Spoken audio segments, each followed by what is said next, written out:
तो यहीं से भागवत कथा शुरू होती है और सृष्टि के आरंभ से कथा का शुभारंभ हुआ।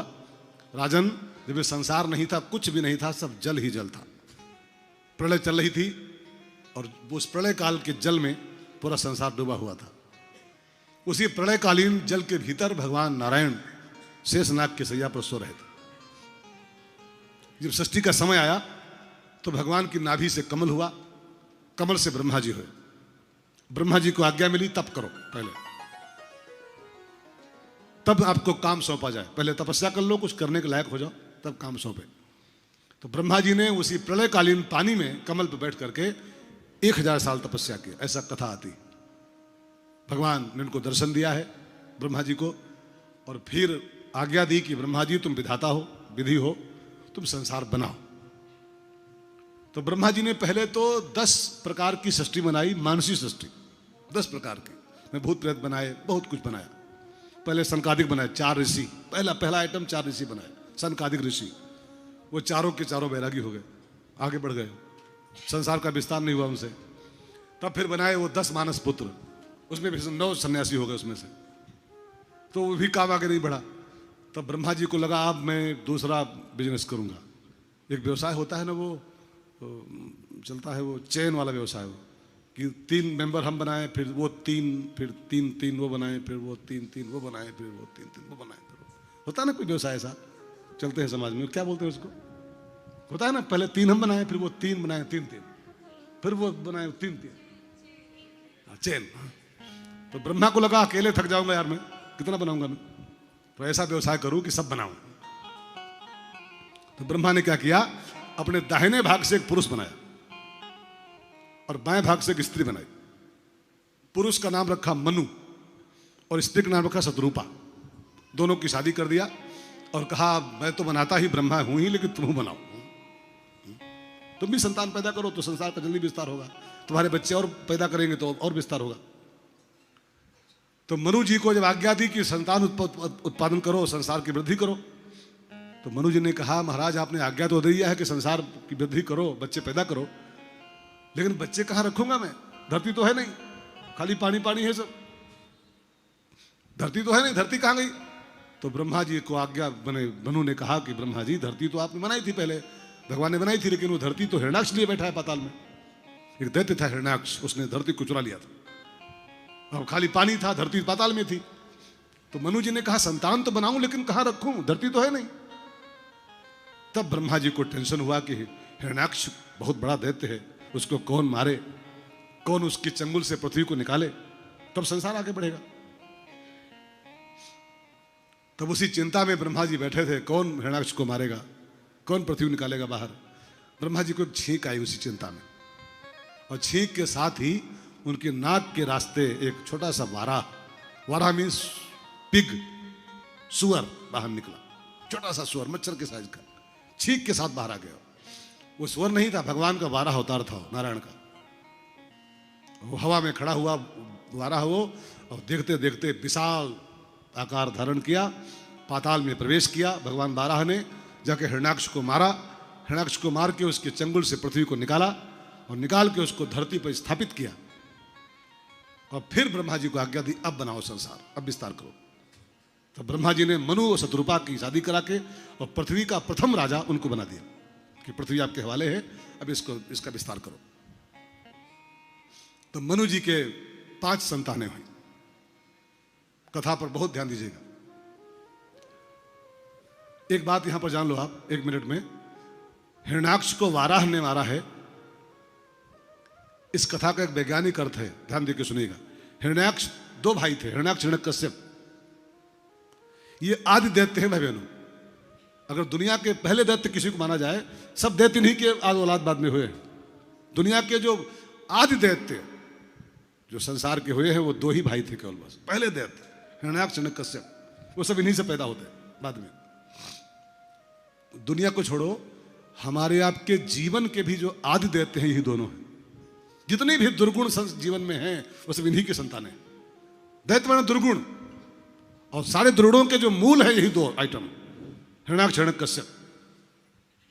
सब बुराई नहीं पैदा होती जीवन की। हिरण्याक्ष माने क्या होता है, हिरण्यकश्यप माने क्या होता है, समझो उनको ठीक से। हिरण्याक्ष माने होता है, थोड़ा बुद्धि लगाना, 2 मिनट ध्यान देकर सुनिएगा।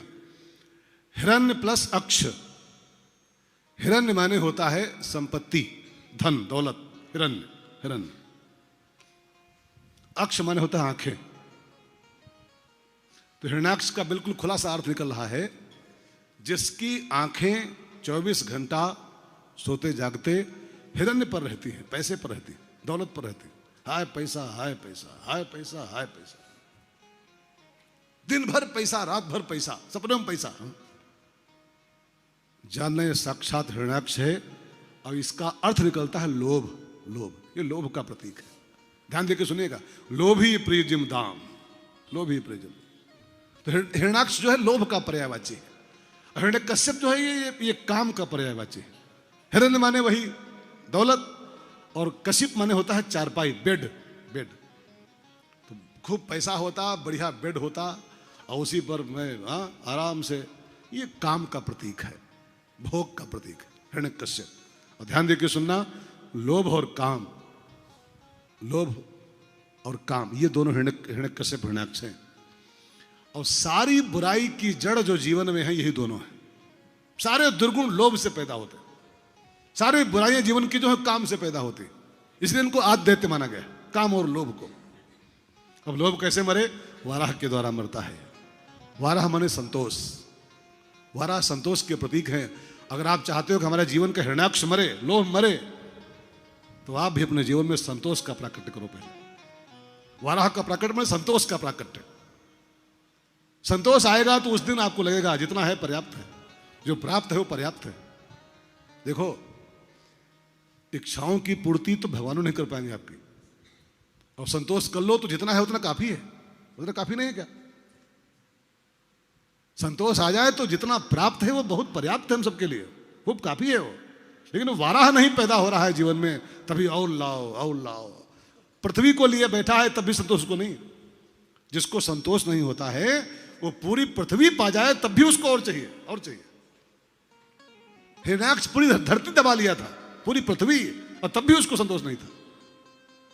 लोभी आदमी अगर पूरी धरती पा जाए तब भी कहेगा और चाहिए। भागवत में लिखा है, यद पृथिव्याम ब्रीहि एवं, पूरी पृथ्वी का सब धन, सब धान्य और सारी स्त्रियां और सारे पशु एक ही लोभी आदमी को सौंप दो, और तब भी उससे पूछो और चाहिए, तो बोलेगा और चाहिए, और चाहिए।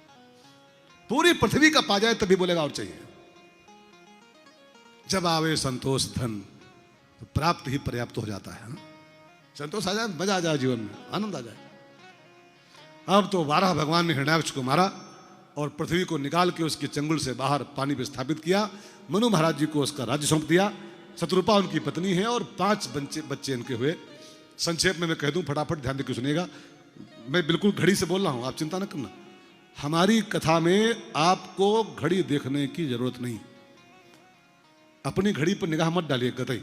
मैं खुद देख रहा हूं घड़ी अपने हिसाब से। अगर 7:01 हो जाए तो हमको गोली मार देना तुरंत। अगर 7:01 हो जाए तो होगा ही नहीं। कैसे होगा जी? कैसे होगा? 7 माने 7। अगर 7:01 हो तो 1 गोली, 7:02 हो तो 2 गोली, और 7:03 हो 3 गोली, और 7:06 हो जाए तो पूरा रिवॉल्वर खाली कर दो। आनंद करो, हम खुद बड़े पंक्चुअल पंडित हैं यार। हमारी घड़ी स्लो ना हो, खाली बस इतने, कहीं स्लो हो जाए तो अलग बात है। हाँ। तो मैं कहाँ था? मनु जी के 5 संतानें हुई, 3 पुत्रियां और 2 पुत्र। आकुति, प्रसूति एंड देवहूति, 3 बेटियां। आकुति, प्रसूति, देवहूति। और उत्तानपाद और प्रियव्रत 2 पुत्र। मनु जी के 5 संतानें हुई। हम 2 हमारे 2 नहीं थे, हम 2 हमारे 5। हाँ, हम 2 हमारे 5 की परंपरा थी हमारे यहाँ। अब आजकल तो हम 2 हमारे 2 नहीं बचे। अब हम 2 हमारे 1, टुटरुक 2 1 कहा हुई दुनिया में। एक नहीं, जब हमारे परंपरा देखिए, हम 2 हमारे 5। तो मनु जी के 5 बच्चे हुए, 3 बेटियां 2 बेटे। आकुति की शादी हुई रुचि नाम के प्रजापति के साथ। और इसने यज्ञ भगवान को जन्म दिया। नारायण का एक अवतार यज्ञ भगवान का हुआ है, और यज्ञ नारायण आकुति के यहाँ पैदा हुए थे, रुचि प्रजापति के अंश से। ठीक है, तो मनु की पहली बेटी आकुति रुचि को ब्याही गई और यज्ञ भगवान की मां बनी। दूसरी कन्या जो मनु जी की थी उसका नाम था प्रसूति, वो दक्ष को ब्याही गई। ब्रह्मा जी का बेटा दक्ष प्रजापति, उसको प्रसूति ब्याही गई, और उसके यहाँ 16 बेटियां हुई, 16 कन्याएं। उसमें 13 धर्म को ब्याही गई।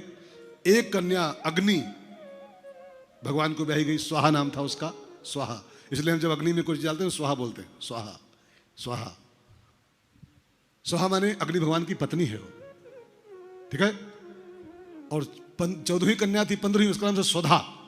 स्वधा वो पितरों को ब्याही गई, पितृगणों को। जब पितरों को कुछ हम लोग देते हैं तो स्वधा बोलते हैं, स्वधा। वो पितरों की पत्नी है स्वधा। और जो 16वीं कन्या थी उसका नाम था सती, वो शंकर जी को ब्याही गई, बाबा को। अब ब्याही तो गई लेकिन निपट नहीं पाया, वो जिंदगी भर वो खटापट रही। आखिर में उसको पिता के यहाँ चली गई और उसको जलना पड़ा, और जल के मरी।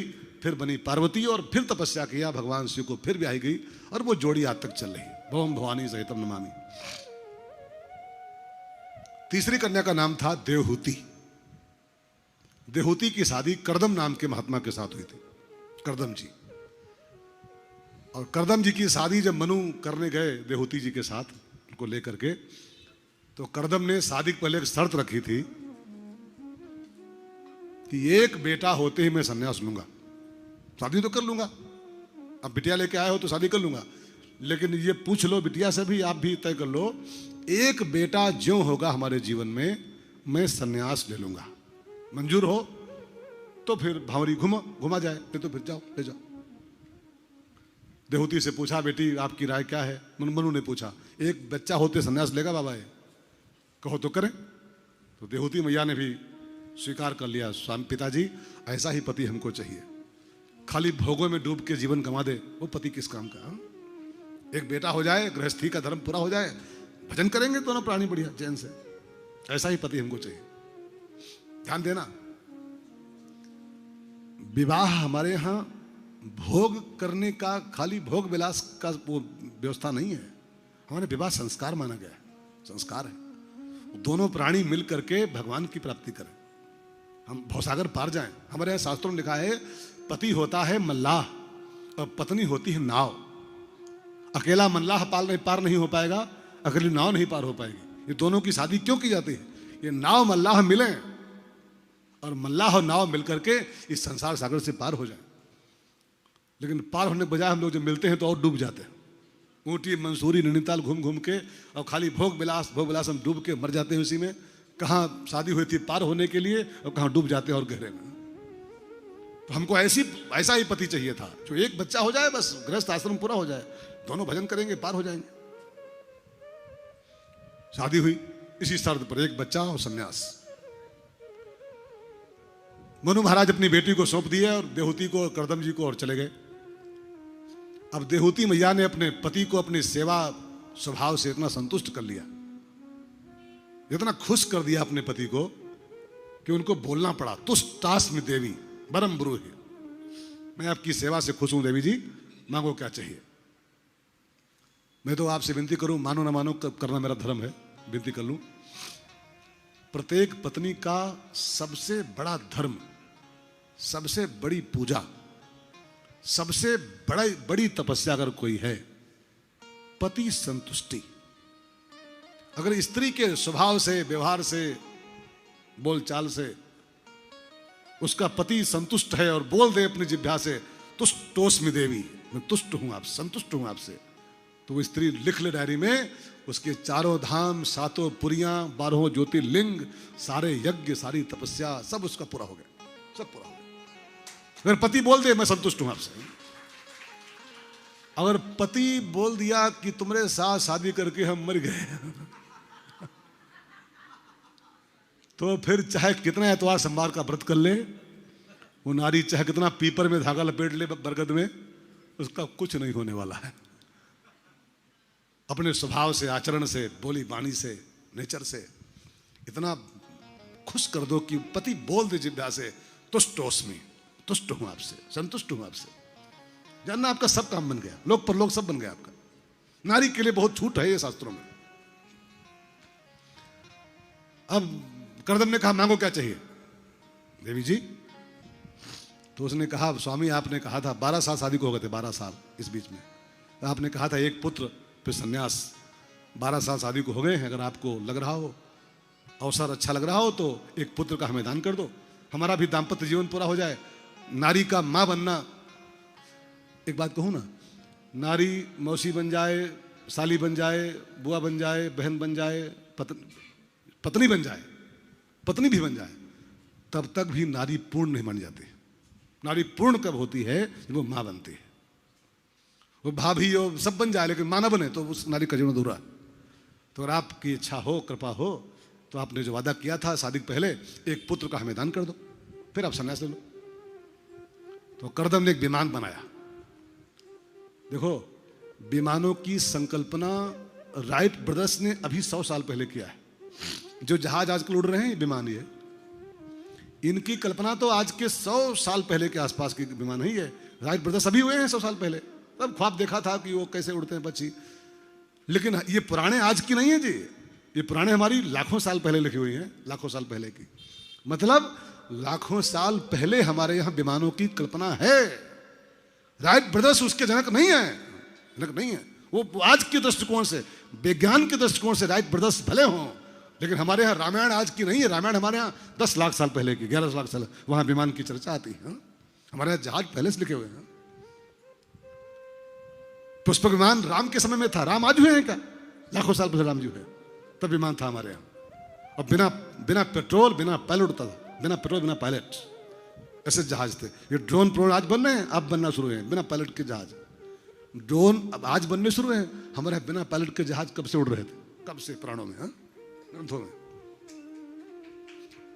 तो हमारा विज्ञान बहुत पुराना है जी, शास्त्र विज्ञान हमारा। ये विज्ञान उसका के बच्चा है भी, ये जो साइंस है बच्चा है उसका के। तो विमान बनाया, उसमें दोनों प्राणी सवार हुए और विभिन्न लोकों में विमान घुमा। उसी 100 साल के पीरियड में विमान के अंदर उनके 9 बेटियां हुई। बच्चे का संकल्प था, बिटिया 9 हो गई, बच्चा नहीं हुआ। इधर कर्दम जी को वैराग्य भी हो रहा था, 100 साल बीत गए, 9 बेटियां हो गई, बच्चा नहीं हुआ। तो देहूती मैया ने कहा प्रभु आपने एक बेटे के दान का संकल्प किया है, बिटिया 9 हो गई, बेटा तो हुआ नहीं। तब कर्दम और देहूती ने मिलकर के भगवान विष्णु की आराधना किया और भगवान विष्णु ने संसार को सांख्य शास्त्र का प्रदान करने के लिए कर्दम और देहूती के जीवन में जन्म लिया है। उस अवतार का नाम रखा गया कपिल अवतार। कपिल बड़ा प्यारा अवतार भगवान का है, कपिल अवतार। ये ज्ञान के अवतार हैं जी, ध्यान देकर सुनिएगा। नारद जी भक्ति के अवतार हैं, लेकिन कपिल भगवान ज्ञान के अवतार माने गए हमारे यहाँ। और ज्ञान उसी के यहां प्रकट होता है, कपिल उसी के यहां अवतार लेता है जो कर्दम होता है। अगर आप चाहते हो कि हमारे यहां भी ज्ञान प्रकट हो, कपिल का अवतार हो, तो आप भी कर्दम बनने की चेष्टा करो। कर्दम मीन्स, अब वो कर्दम बाबा नहीं, केवल कर्दम माने होता है करे दमः यस्य, जो अपने जीवन में दम कर पाए। दम माने, शास्त्र में 2 अक्षर का शब्द है दम। दम माने होता है इंद्रिय संयम, इंद्रिय संयम, इसको दम कहते हैं संस्कृत भाषा में। और कर दम, जो अपने जीवन में ये इंद्रियों पर कंट्रोल कर पाए, जो इंद्रियों को लगाम लगा पाए, ऐसे व्यक्ति के यहां कपिल का अवतार माने ज्ञान का अवतार होता है। कपिल भगवान का जन्म हुआ और एक बेटा होते ही कर्दम जी ने संन्यास ले लिया। पत्नी से आज्ञा ली और कहा देवी मेरा वचन पूरा हो गया है, बेटा हो गया, मैं संन्यास ले रहा हूं।